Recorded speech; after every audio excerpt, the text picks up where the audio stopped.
Have you ever seen a room freeze the moment someone walks in? She has.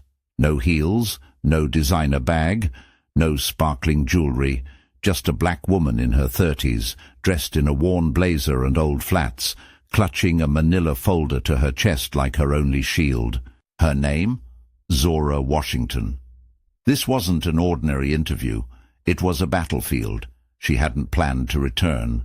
Not really. Not after everything she and Marcus had built. But when she saw the company she helped create spiraling into arrogance, when she overheard how HR dismissed candidates who didn't look the part, something inside her stirred. This wasn't about ego, it was about integrity. She needed to see who they were becoming, and if her legacy had survived. She walked into the glass-walled conference room at Skyreach Tech. The air turned to ice the moment she stepped in. Karen Mitchell, the HR director, arched an eyebrow and muttered just loud enough to sting. She looks like she borrowed that outfit from a lost and found box. Did they run out of qualified candidates who actually look the part? Connor Whitfield, a slick-haired guy in a pinstriped suit, another candidate, chimed in without hesitation. We're interviewing candidates, not collecting charity cases. Didn't know we had diversity quotas to fill this desperately. Laughter rippled through the room. The panel barely glanced at her resume. Eyes ran up and down like she was a mistake. Brad Sutton whispered, "Someone forgot to cancel the affirmative action interview." But Zora Washington stood still, face steady, folder in hand. They didn't know the truth. They didn't know the man who built this company from the ground up was her husband. Skyreach Tech, Silicon Valley Fortress, loomed like a titan. 50 floors of steel and glass, a tech empire that bent the world to its will. The 40th floor interview room was a power hub, long mahogany table, wall-to-wall windows framing the valley screens, humming with data. Zora stepped in 30, her natural hair pulled back in that ponytail, her amber eyes bright but gentle. She was beautiful grace carved into every line, but her thrift store outfit and scuffed flats marked her a stranger here. Beneath that quiet shell was a mind that could crack code like glass, and a heart that didn't bend. She'd clawed through rounds of interviews for a leadership gig, her nights spent refining systems that'd make Skyreach unstoppable. But they didn't see that. They saw a black woman in cheap threads. The panel sat like judges, 5 of them suits, sharp faces colder than the glass. Karen Mitchell, HR director, perched at the head, her red blazer a-warning her blonde bob tight. Brad Sutton, senior exec, lounged beside her Rolex, flashing pen, twirling in his fingers. Connor Whitfield, 28. Dynasty, brat, smirked in a suit that screamed money, his tie, a silk noose. Amy Zhang, data strategist, peered through sleek glasses, her lips a thin line. Jason Roberts, operations, lead slouched arms, crossed his buzz cut glinting, under the lights. Hundreds had applied. Now it was Zora versus Connor, but their eyes said the fight was over before it started. Zora handed Karen her resume. Plain white paper, no frills, just her name, and a trail of quiet wins. Karen took it, smirked, and slid it to Brad without a glance. Brad flicked it back, scoffing. "There's no need. We know she's not what we're looking for." The pages skidded across the table, stopping crooked in front of Zora. Brad sneered. "No relevant experience, average education, wrong major. So tell us, why exactly do you think you're a fit for this company?" His tone was acid, like she'd spat on their floor. Zora's straightened voice, calm.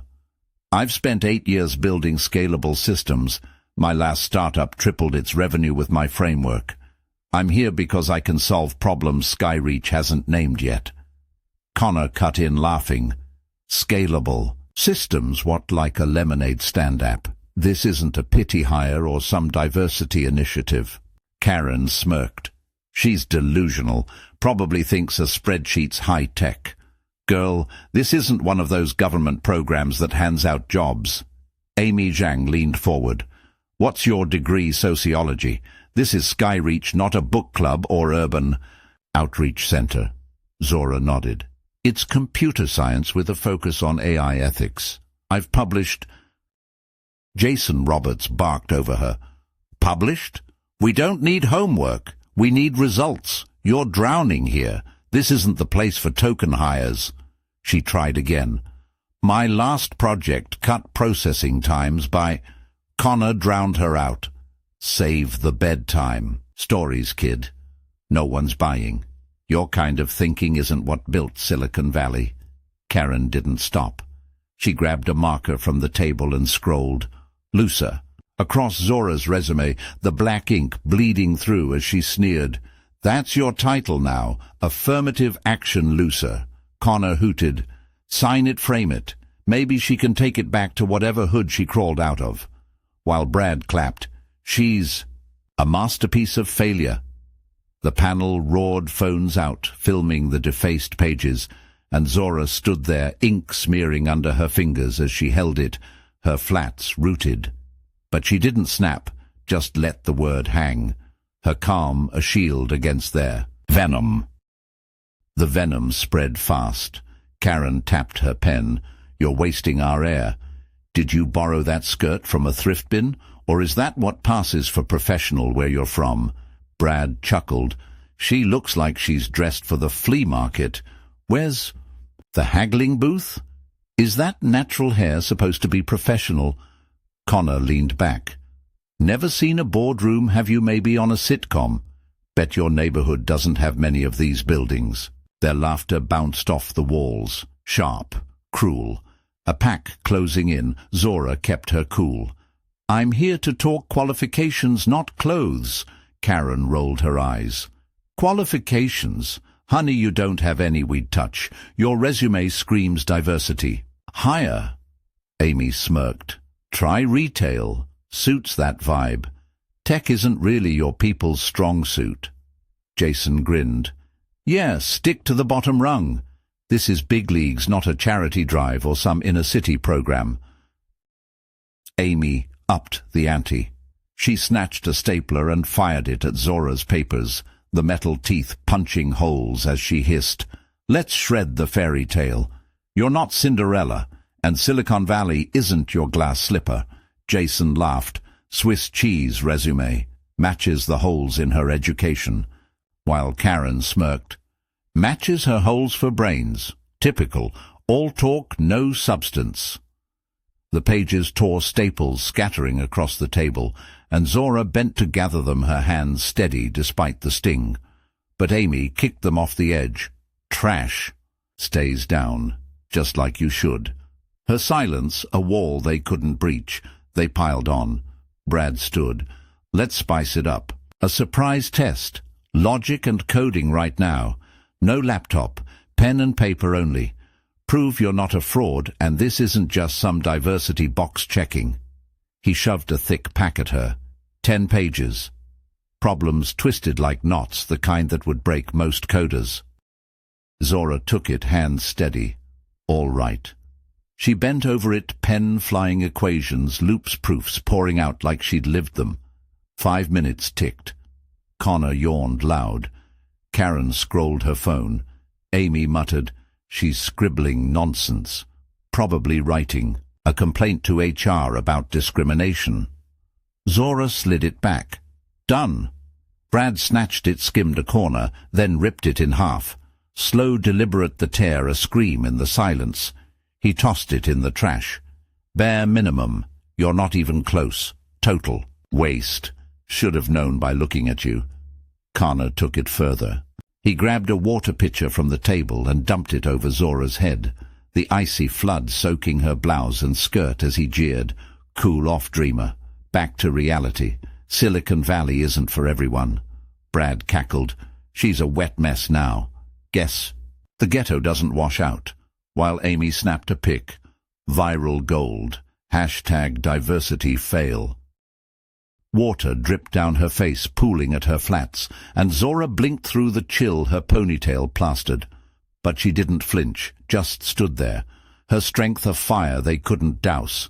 Karen grabbed her phone. "Security now. Intruder alert. We have an unauthorized person claiming to be a candidate." Connor laughed. "Escort her out. She's a stain on the room, probably trying to steal company secrets." Jason smirked. "Don't trip, sweetheart. The welfare office is downtown." 2 guards stormed in, big black polos badges glinting. One gripped her arm, the other yanked her folder. Jason escalated it. He snatched Zora's folder from her hands and tore it to pieces, the scraps fluttering like confetti as he barked, "No room for fakes here. This company was built on merit, not handouts." Karen cheered. "Rip her dreams apart. That's all the coding she's really capable of anyway." While Connor tossed a pen at her, "Write your sob story somewhere else. Play the race card on your own time." The shredded bits hit the floor, her work in tatters, and Zora knelt to pick them up, her fingers steady. But Jason stomped them into the carpet. "Stay down, nobody. Know your place." Her calm a rock they couldn't crack. "Move," the first guard growled, dragging her to the door. Zora didn't fight, just walked flats, silent face composed, as Connor shouted, "Mailroom's hiring if you learn your place." The door slammed, their laughter seeping through, and the elevator swallowed her. Humiliated, but her spine stayed still. Brad sealed the humiliation. He yanked a trash can from under the table and dumped it over Zora as the guards pulled her. Coffee, grounds and crumpled paper raining down as he sneered, "Here's where you belong, with the rest of the trash." Amy laughed. "Garbage girl's complete. Now she matches the neighborhood she came from," while Karen clapped, "Perfect exit for a fraud. Back to whatever affirmative action program sent you."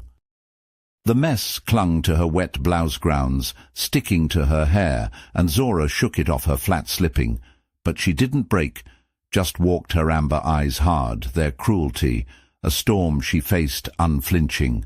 It didn't stop there. Karen had leaned over, as Zora passed hissing, "You're a joke. Go back to flipping burgers. That's more your speed than tech." Brad flicked a paperclip at her. "Here's your bonus. Spend it wisely. Probably more than you're worth anyway." It bounced off her shoulder, clattering to the floor. Connor stood. "Wait, let's give her a send-off." He grabbed a coffee cup from the table, half full cold, and splashed it across her blouse, the brown stain blooming fast. "There's your Skyreach welcome," he sneered as Amy clapped. "Perfect. She's branded now, marked as unqualified as she looks." Zora wiped her cheek, coffee dripping, but didn't flinch, just kept walking, the guards pulling harder. The lobby hit her like a slap. Marble gleaming employees bustling, oblivious to the black woman in stained grey being marched out. The guards didn't ease up. One shoved her shoulder. "Keep moving. Your kind doesn't belong here." While the other tossed her folder into a bin by the exit. "Don't come back. This isn't the place for diversity hires," he barked as the glass doors swung open. Zora stepped into the sunlight. Coffee soaking her shirt, resume trashed, but her amber eyes stayed clear. She'd faced worse than this. Years of grinding, proving herself in rooms that didn't want her. This wasn't about pride. It was about every soul they'd crushed before her. She pulled out her phone, dialed Marcus. "It's me. It went bad." His voice tightened. "How bad?" She told him, calm, no tears. The coffee, the test, the guards, the racial slurs. "I'm coming," he said. "Now." Morning broke with a storm of its own. Skyreach's executive floor buzzed. An emergency meeting. No warning, no mercy. Senior heads poured into the boardroom, 30 of them. Suits, starched faces, taut shareholders, lurking a live feed beaming to investors. Worldwide. The room was a war zone waiting to ignite. mahogany tables stretching, endless screens glowing, the valley sprawling below. Karen sat up front, blazer pristine. Brad twirled his pen. Connor lounged, tie sloppy. Amy adjusted her glasses. Jason checked his watch. They figured it was a power play. Promotions raises, their moment to shine. Then the doors crashed open and the world tilted. Marcus Freeman strode in tall 42 dark skin, gleaming black suit sharp as a razor, brown eyes cold as ice. The phantom CEO of Skyreach, a billionaire who'd risen from nothing. Trailer park kid coding. On a library junker, turning scraps into an empire that owned the tech skyline. Feared in boardrooms from Shanghai to London, he'd been a ghost for months, running things from shadows. Everyone stood, chairs scraping, breaths caught. Karen's face drained white. Brad's jaw dropped. Connor froze mid-smirk. Beside him walked Zora. Same stained blouse, same skirt flats, tapping soft ponytail, swaying her amber eyes, unflinching. Faces drained. Karen's pen snapped. Brad's clattered. Connor shrank. Amy's glasses fogged. Jason choked. Marcus stopped, voice deadly calm. Sit. They dropped like stones. He scanned them. I gave this team one job. Evaluate candidates for leadership so I could spot who's ready to rise. But yesterday you didn't interview a candidate. He paused, the silence ablaze, then turned to Zora. You insulted my wife. Gasps. Punched the air. Karen's hand shook. Brad's jaw hit the table. Connor's chair squeaked as he curled in. Marcus stepped closer.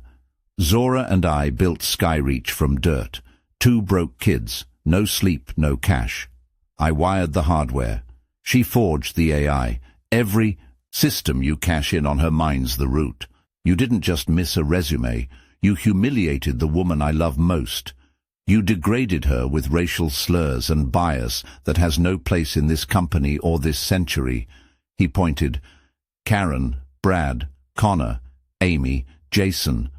Repeat what you said yesterday. Now, to the board. The room choked. Karen stammered. I didn't. Marcus cut her. No dodging. Speak. Let's hear your comments about diversity hires and affirmative action losers.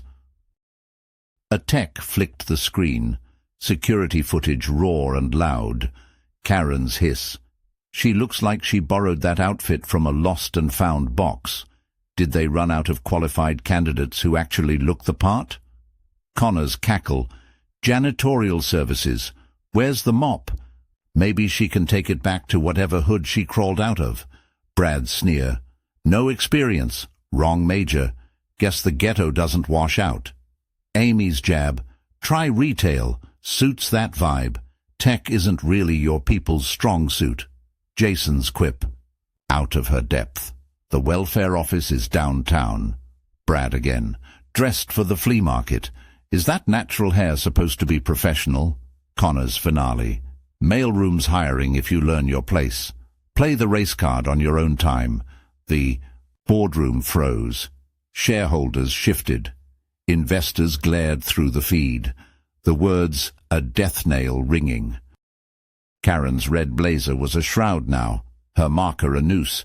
She'd defaced the woman whose code ran their empire, and her hands shook as she faced the board.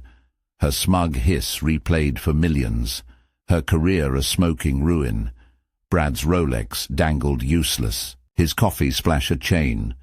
He'd soaked the brain behind their profits, and the trash he dumped buried him. His name blacklisted to oblivion. Connor's pinstriped suit hung limp, his water dump a scar. He drenched the soul of Skyreach and his dynasties. Doors slammed shut, his laughter a ghost as investors jeered. The screen burned their shame into history, every sneer, every jab a nail in their coffins. Zora's quiet rise their executioner. Marcus didn't flinch. You tore her test, solved perfectly faster than you'd dream. You threw coffee, you called security, you used racial slurs against a brilliant mind that's shaped this industry. Say it again. Karen's lips quivered. I can't. Connor stared at his shoes, mute. Brad rasped, mistake. Amy whispered, we didn't know. Jason croaked, sorry. Marcus leaned in. Sorry's nothing. You showed me who you are. Small, cruel, blind racist. Skyreach doesn't carry trash. He nodded to security. Same guards, same polos. Take them. They're finished. The room held its breath as the guards moved. Karen's blazer dragged. Brad's Rolex dangled. Connor's tie flopped. Amy's glasses slipped. Jason's buzzcut bowed. The fallout was a wildfire. Karen, Brad, Connor. Amy, Jason fired on the spot. Badges ripped, marched out as the board watched. Shareholders nodding, investors typing furious notes. Marcus spoke to the remaining executives. Let me be clear, this company was built by two people who faced discrimination at every turn. Me for being black, Zora for being black and a woman. We don't tolerate bias here, period. If you can't see talent because of skin color, you don't belong in this building or this industry. Amy's glasses couldn't hide her fall, her staples await. She'd shredded the work of Skyreach's architect, and now her resume was the trash. Her smug pics of diversity fail, a viral curse as the industry spat her out. Jason's buzz cut bowed low, his folder tearing a brand. He'd ripped apart the woman who'd built their world, and his stomp echoed as he hit rock bottom, begging beside Brad while Zora's coin glinted in his palm. The boardroom silence roared with their ruin, every laugh, every cut, a boomerang that smashed them. Marcus's calm wrath and Zora's steady gaze, the gavel dropping their own words, the rope that hanged them. Skyreach blacklisted them, names torched across the industry. No firm would touch them, resumes shredded. Calls blocked, LinkedIn profiles dead air. Karen's blazer hit a thrift rack. Brad's Rolex pawned for rent. Connor's dynasty disowned him. Amy's glasses sold for scraps.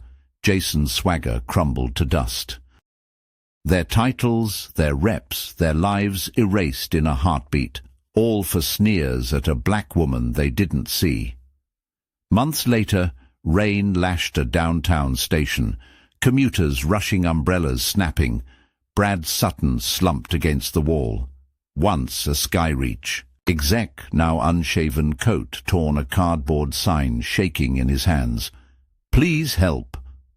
His Rolex was gone, his sneer a faint echo, his fingers trembling in the cold. Heels clicked. Zora hair still in that ponytail, now in a navy coat. Her presence a quiet storm. She'd just keynoted at an AI ethics summit, her voice bending the future while his broke apart. The industry now celebrated her brilliance, her resilience, her journey from the margins to the center. She paused, reached into her pocket, pulled a quarter shiny cold, and dropped it into his palm. It glinted. The guy who'd ripped her test now clutching her coin. She met his eyes, a faint smile flickering, then walked on flats, tapping steady her strength, a silent thunder. That coin wasn't pity. It was justice, cold and sharp. Zora didn't need to scream. She let their own rot bury them. She'd forged Skyreach's heart, and they'd spat on it until Marcus turned their world to ash. Now she stood taller while they sank. Lo, a lesson carved in their fall. If you've ever been judged by how you look, hit like, drop a comment, and don't forget to subscribe for more stories that hit.